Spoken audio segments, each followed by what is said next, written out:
বন্ধুরা, আপনাদের সঙ্গে আজকে যে বিষয়টি নিয়ে আলোচনা করব সেটা হলো রেজাল্ট শিট। এই রেজাল্ট শিট করতে আপনাদের অনেক সময় প্রবলেম পড়তে হয়, কোনটা ফেল এবং কোনটা পাস এটা খুব সহজে দেখতে পান না। তো সেক্ষেত্রে আমরা রেজাল্ট শিটের যে ঘরটায় ফেল করবে সেটাতে রেড সিগন্যাল এবং যেটাতে পাস করবে সেই ঘরটিকে আমরা গ্রিন সিগন্যাল দিব। তো এই রেজাল্ট শিট দিয়ে আমি উদাহরণ দিয়ে দেখাবো। আপনারা প্রয়োজনে চাইলে যে কোনো প্রোডাক্টস নিয়ে আপনারা ব্যবসা করেন, তেমন প্রোডাক্টসের ক্ষেত্রেও এই সূত্রটি প্রয়োজনে আপনারা ব্যবহার করতে পারবেন। তো চলুন আমরা কিভাবে করব আমরা ভিডিওতে দেখে আসি। এই ঘরগুলোতে কোনোটাই ফেল আছে কিনা এটা কিভাবে নির্ণয় করব।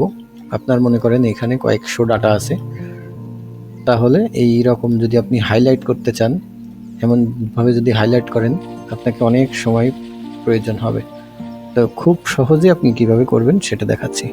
তো প্রথমে আমি যে ডাটাগুলোই রেড বা গ্রিন দেখাবো সেইগুলো এক জায়গায় সিলেক্ট করলাম। এরপর আমি চলে যাব এই যে এখানে দেখতে পাচ্ছেন নাম্বার, এই যে নাম্বারের এই অপশনটিতে ক্লিক করলে নিচের দিকে দেখতে পারবেন কাস্টম ক্লিক করে এখানে যে জেনারেল অংশটি আছে এটি আমি সরিয়ে দেব। এখানে আমাকে একটি সূত্র ব্যবহার করতে হবে, এটা হলো থার্ড ব্র্যাকেট শুরু, আমরা লিখব রেড RED, থার্ড ব্র্যাকেট শেষ, এরপর আবার থার্ড ব্র্যাকেট শুরু, কতর নিচেই আমি রেড দেখাবো।